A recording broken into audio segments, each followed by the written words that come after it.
Assalamualaikum warahmatullahi wabarakatuh. Perkenalkan, nama saya Leni Nur Aini.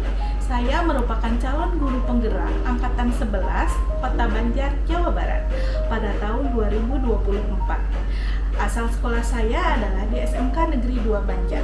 Pada kesempatan kali ini, saya akan mencoba memaparkan penerapan segitiga restitusi dalam penyelesaian masalah, terutama penyelesaian masalah murid di kelas.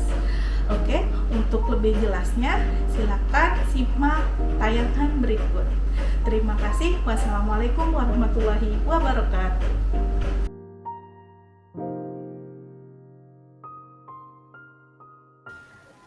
Restitusi adalah proses menciptakan kondisi bagi murid untuk memperbaiki kesalahan mereka, sehingga mereka bisa kembali ke kelompok mereka dengan karakter yang lebih kuat. Adapun tahapan pada penerapan segitiga restitusi, yang pertama, menstabilkan identitas, yang kedua, validasi tindakan yang salah, yang ketiga, menanyakan keyakinan. Tahapan yang pertama yaitu menstabilkan identitas. Dalam tahapan ini, kita sebagai guru membantu murid yang melakukan kesalahan untuk merasa aman dan nyaman. Penting untuk diingat bahwa setiap orang pasti pernah melakukan kesalahan, dan hal ini tidak membuat orang tersebut menjadi orang yang buruk. Pada tahapan menstabilkan identitas, berdasarkan prinsip membuat kesalahan adalah bagian dari proses pembelajaran. Diharapkan dapat menggeser identitas gagal ke identitas sukses. Tahapan kedua yaitu validasi tindakan yang salah. Dalam tahapan ini, seorang guru harus memahami mengapa murid tersebut melakukan kesalahan. Setiap orang memiliki kebutuhan, dan terkadang kita melakukan kesalahan saat mencoba memenuhi kebutuhan tersebut. Penting untuk membantu murid tersebut untuk menemukan kebutuhannya dan cara sehat untuk memenuhi kebutuhannya.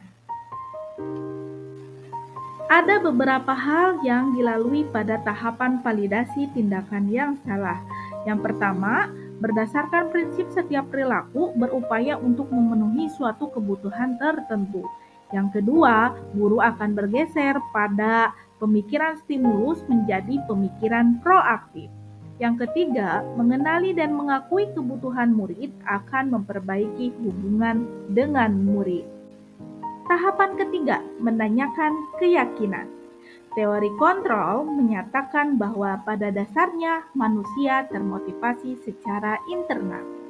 Ketika langkah satu yaitu menstabilkan identitas dan langkah kedua validasi tindakan yang salah sukses dilakukan, maka anak akan siap untuk dihubungkan dengan nilai-nilai yang dipercaya dan berpindah menjadi orang yang dia inginkan. Pada tahap menanyakan keyakinan, murid akan diberikan pertanyaan-pertanyaan bermakna untuk memunculkan motivasi intrinsik, sehingga mampu mengaitkan keyakinannya dengan tindakan yang salah. Studi kasus yang pertama, Sheryl tidak terima pekerjaannya selalu dicontek oleh temannya. Sheryl marah dan tidak dapat menahan emosinya.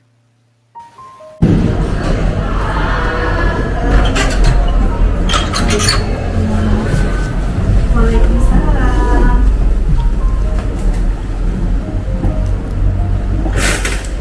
Sheryl, Ibu tadi dengar dari KM kelas 12 LP1, Sheryl bertengkar dengan Randy. Iya Bu, saya kesal. Kesal kenapa? Saya kesal Bu, habisnya Randy selalu mencontek hasil pekerjaan saya. Tidak hanya PR, tugas pun Randy mencontek dari hasil pekerjaan saya Bu. Oh begitu. Oke, baiklah. Ibu sangat wajar sekali ya ketika Sheryl marah dan kecewa terhadap Randy karena Randy mencontek tidak hanya PR ya, ternyata tugas pun menjadi. Terus selanjutnya, hal apa yang dilakukan Sheryl terhadap Randy? Saya marah-marah bersama Randy, maki-maki Randy, dan tanpa sadar saya menggebrak mejanya, Bu. Oke, baiklah.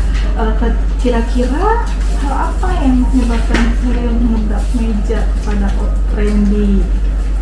Saya kesal, Bu. Saya sudah susah payah mengerjakan tugas dan PR saya. Jadi saat melihat Randy mencontoh hasil kerja saya sangat kesal sama Randy. Saya sangat kesal sama Randy. Randy tidak mau berusaha untuk mengerjakan tugas dan PR-nya sendiri, Bu.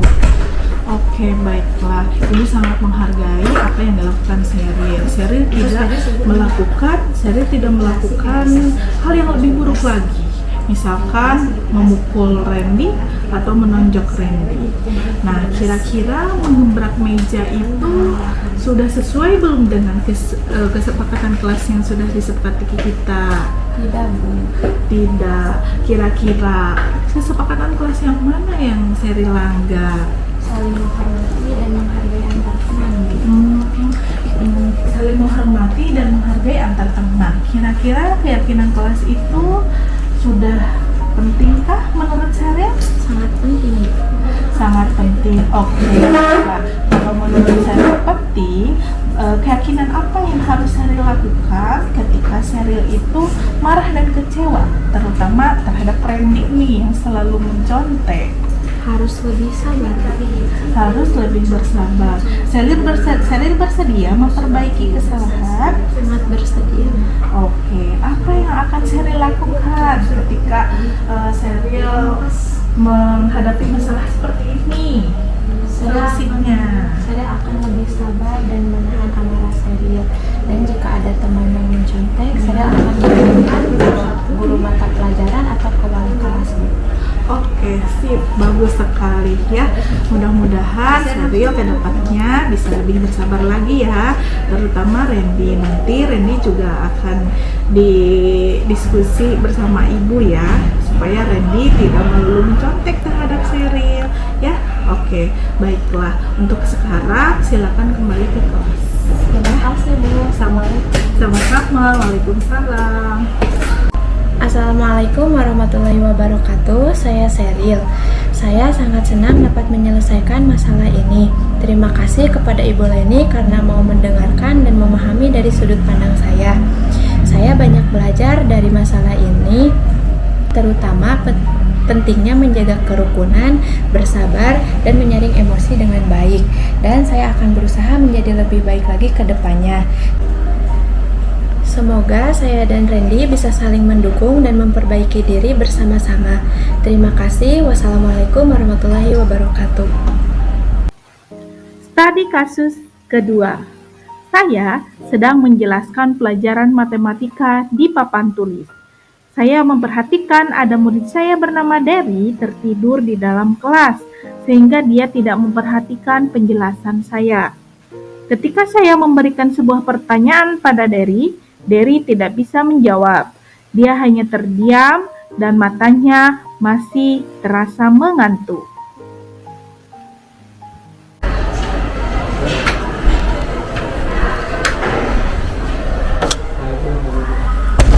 Salam Derry, apa kabar Derry? Alhamdulillah baik.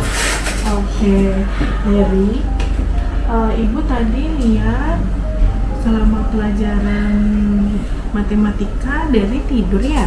Ya Bu, tadi saya tidur di kelas karena mengantuk Bu. Oke, baiklah Derry, nggak apa-apa. Semua orang kalau mengantuk itu memang tidur ya obatnya. Dan ibu juga kalau sudah mengantuk banget tuh harus tidur. Entah itu 5 menit atau 10 menit. Ya Bu, saya minta maaf karena sudah tidur di pelajaran matematika. Iya, tidak apa-apa Derry. Ibu tidak marah kok. Untuk selanjutnya, mari kita bersama-sama mencari solusi dari permasalahan ini. Baik Bu. Oke, kira-kira apa penyebab Derry tidur di kelas? Saya merasa lelah dan mengantuk Bu, karena tadi malam saya bermain game sampai larut malam. Oh begitu, apakah Derry masih ingat tentang keyakinan kelas yang telah kita sepakati? Ya masih Bu. Coba bisa disebutkan apa keyakinan kelas kita yang sudah disepakati? Menghormati orang lain dan mendengarkan ketika guru menerangkan di depan, Bu. Nah, kira-kira ketika tidur di kelas itu sudah menghormati orang lain kah atau menghormati guru? Tidak, Bu. Tidak. Kemudian kira-kira menurut dari hal apa yang harus dilakukan supaya masalah ini tidak terjadi di lain hari? Saya di rumah akan tidur lebih awal dan tidak begadang lagi, Bu. Saya juga akan mengurangi bermain game online agar di kelas tidak mengantuk dan tidur lagi. Oh gitu, pasti dari ingin sukses kan? Iya, Bu. Oke, kalau misalkan dari ingin sukses, mari kita bersama-sama mentaati keyakinan kelas yang sudah kita sepakati supaya dari juga bisa sukses di lain hari ya. Kemudian jangan mengulangi lagi ya Baik, Bu, masalah terima ini kasih. ya. Ya, Bu. Oke, terima kasih. Silakan bisa kembali ke kelas.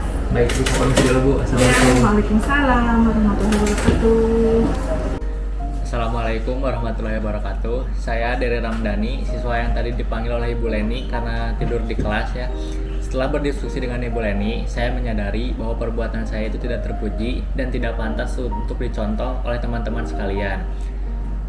Mulai besok, saya akan mengurangi kebiasaan saya bermain game online pada malam hari, apalagi sampai larut malam dan tidak tidur sama sekali. Saya juga akan memanajemen waktu saya, supaya ketika saya bermain game, saya sudah menyelesaikan setiap tugas-tugas yang diberikan oleh guru mata pelajaran di kelas saya. Jadi pelajaran saya tidak terganggu karena saya bermain game online. Terima kasih juga untuk Ibu Leni sudah mau menegur kesalahan saya dan tidak marah atas perbuatan yang saya lakukan. Terima kasih. Wassalamualaikum warahmatullahi wabarakatuh. Kesimpulan, penanganan kasus yang dilakukan oleh seorang guru dengan menggunakan pendekatan segitiga restitusi diharapkan guru dapat memposisikan dirinya sebagai manajer dengan mengajukan pertanyaan-pertanyaan bermakna yang membuat murid menjadi lebih mandiri, percaya diri, dan tanggung jawab. Oke, untuk presentasi kali ini dicukupkan sekian. Terima kasih. Wassalamualaikum warahmatullahi wabarakatuh.